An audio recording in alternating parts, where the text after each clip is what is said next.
चलिए आज हम लोग बहुत तेजी से समझते हैं कि रेशियो क्या होता है और मैथ्स में कहां पर रेशियो का यूज होता है।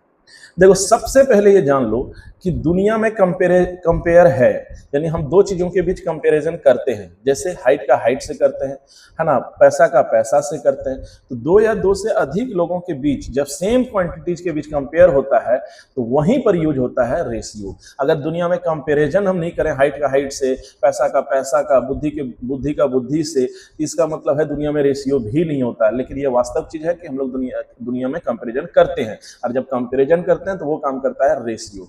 अच्छा, अब एक एग्जांपल समझो। जैसे राम और श्याम दोनों का इनकम का रेशियो है 3:2। इसका मतलब ये नहीं होता है कि राम के पास 3 रुपया और श्याम के पास 2 रुपया है। इसका मतलब यह भी हो सकता है कि राम के पास वास्तव में 3 रुपए हो तो श्याम के पास 2 रुपए हो। लेकिन यह भी हो सकता है कि राम के पास 30 हो तो उसके पास भी 20 हो, क्योंकि रेशियो जब हम लोग करेंगे 0 0 कट जाएगा 3:2।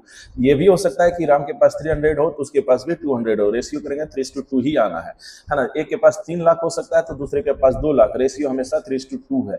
इसका मतलब है रेशियो में एक बहुत बड़ी कमी है कि रेशियो कभी भी एग्जैक्ट नंबर नहीं बता सकता कि राम के पास कितना और श्याम के पास कितना है।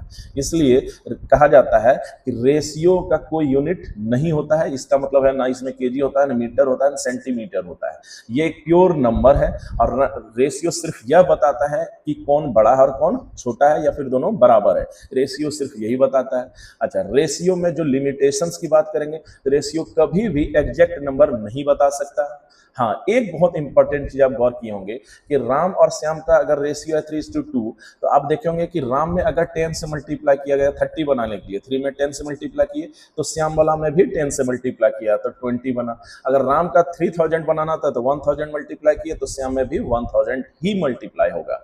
इसीलिए अगर आपको एग्जैक्ट चीज निकालना है ना तो आप अगर पहले में के मल्टीप्लाई करेंगे तभी एग्जैक्ट चीज आ सकता है। अब के वैल्यू के अकॉर्डिंग कम होगा तो 3 के लिखेंगे तो दूसरे वाले में लिखेंगे 2 के।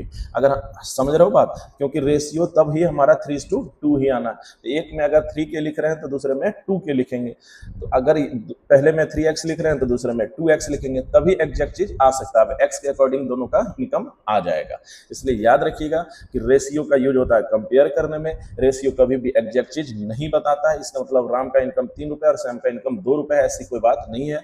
अगर पहले में के मल्टीप्लाई कर रहे हैं तो दूसरे में भी के मल्टीप्लाई ही होगा। और इसका एक बहुत सिंपल यूज आप 6th में देखे होंगे कि ट्राइंगल के एंगल का रेशियो जब 1:2:3 लिया जाता है तो वहां आपको सिखाया होगा आपका टीचर कि आप x ले लेना, 2x ले लेना और 3x, क्योंकि रेशियो कभी एग्जैक्ट चीज नहीं होता है। इसका मतलब 1 2 3 नहीं है वो। अगर एक में x मल्टीप्लाई रहा तो दूसरे में भी x होगा, तीसरे में भी x ही होगा। यही है रेशियो। आई होप कि आपको समझ में आया होगा।